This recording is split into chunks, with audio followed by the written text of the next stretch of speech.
കേന്ദ്ര പദ്ധതികളെയും കേന്ദ്ര നിർദ്ദേശങ്ങളെയും പ്രതിരോധിച്ച് നിൽക്കാനുള്ള ശേഷിയും കരുത്തും ഇന്ന് കേരളത്തിൻ്റെ മുഖ്യമന്ത്രിക്കില്ല. ഇപ്പോൾ CPI നിരന്തരമായി എതിർത്തതാണ് PM ശ്രീ പദ്ധതി. ആ എതിർത്ത PM ശ്രീ പദ്ധതിയാണ് ഏകപക്ഷീയമായി വി ശിവൻകുട്ടി സംസ്ഥാന വിദ്യാഭ്യാസ മന്ത്രി നടപ്പാക്കുമെന്ന് പ്രഖ്യാപിച്ചുകൊണ്ട് കേന്ദ്രത്തിന് എഴുതാൻ വേണ്ടി തയ്യാറായത്.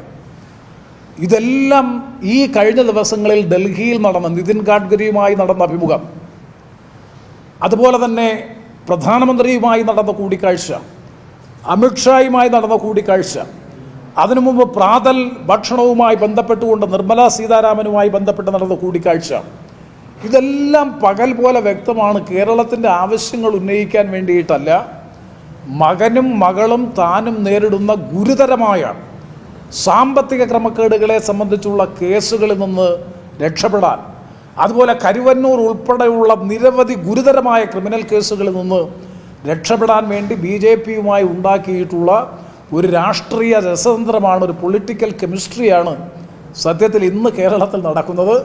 അത് വരുന്ന നിയമസഭാ തെരഞ്ഞെടുപ്പിനെയും അതുപോലെ തന്നെ മുനിസിപ്പൽ പഞ്ചായത്ത് കോർപ്പറേഷൻ തെരഞ്ഞെടുപ്പിനെയും ലക്ഷ്യമിട്ടുകൊണ്ടാണ് ഈ നീക്കം നടക്കുന്നത് എന്നുള്ളത് വളരെ വ്യക്തമാണ്.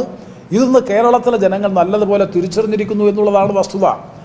ആഗോള അയ്യപ്പ സംഗമത്തിലൂടെ ഭൂരിപക്ഷ വർഗീയതയെ പ്രീണിപ്പിക്കാം എന്ന് വിചാരിച്ച പിണറായി വിജയന് ലഭിച്ച ഏറ്റവും വലിയ തിരിച്ചടിയാണ് ശബരിമലയിലെ സ്വർണ്ണമോഷണവുമായി ബന്ധപ്പെട്ടുണ്ടായിട്ടുള്ള പ്രശ്നങ്ങൾ. ആ കാര്യത്തിൽ ഇപ്പോഴും നിലപാട് വ്യക്തമാക്കുന്നില്ലല്ലോ.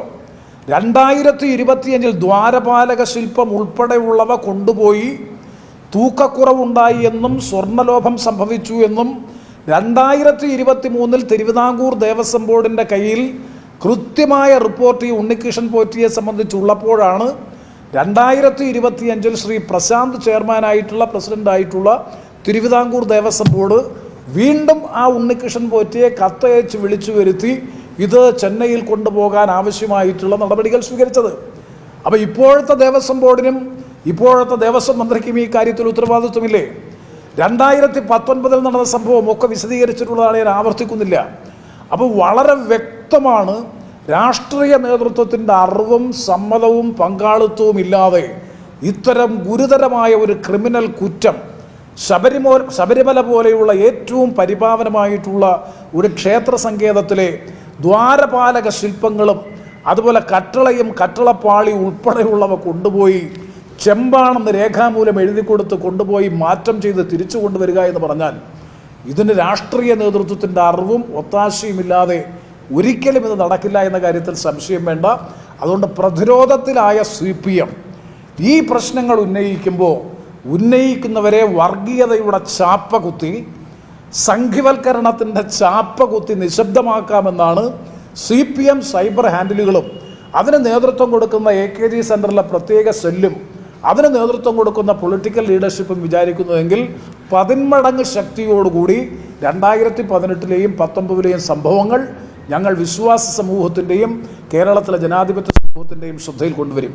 എനിക്കറിയാം 2019 17ാം ലോക്സഭയുടെ പ്രഥമ സമ്മേളനത്തിൻ്റെ പ്രഥമ സ്വകാര്യ ബിൽ അവതരിപ്പിക്കുന്ന ദിവസത്തിൽ ആദ്യത്തെ 17ാം ലോക്സഭയിലെ ഫസ്റ്റ് പ്രൈവറ്റ് മെമ്പർ ബിൽ വിശ്വാസ സംരക്ഷണവുമായി ബന്ധപ്പെട്ട് ഞാൻ അവതരിപ്പിച്ച സ്വകാര്യ ബില്ലായിരുന്നു. അന്നും ഇതുപോലെയുള്ള കടന്നാക്രമണം, സംഘിവൽക്കരണത്തിൻ്റെ പേരിലുള്ള കനത്ത കടന്നാക്രമണം 2019 ഞാൻ നേരിട്ടിട്ടുണ്ട്.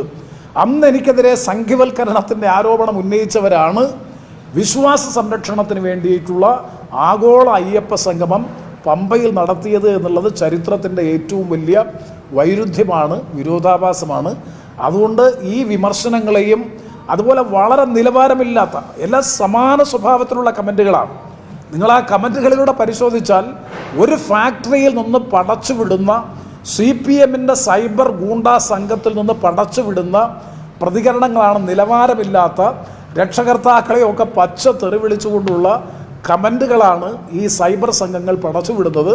അതിലൊന്നും കണ്ട് ഭയന്ന് പിന്മാറാൻ പോകുന്നില്ല എന്ന് മാത്രമല്ല, വർദ്ധിത ശക്തിയോടുകൂടി 2018 2019 സംഭവവികാസങ്ങൾ കേരളത്തിൻ്റെ പൊതുസമൂഹം ഒരിക്കൽ കൂടി ചർച്ച ചെയ്യുന്ന നിലയിലേക്ക് ഇതിൻ്റെ ബോധവൽക്കരണവുമായി മുന്നോട്ട് പോകുമെന്ന് കൂടി ഈ അവസരത്തിൽ സൂചിപ്പിക്കാൻ ആഗ്രഹിക്കുകയാണ്.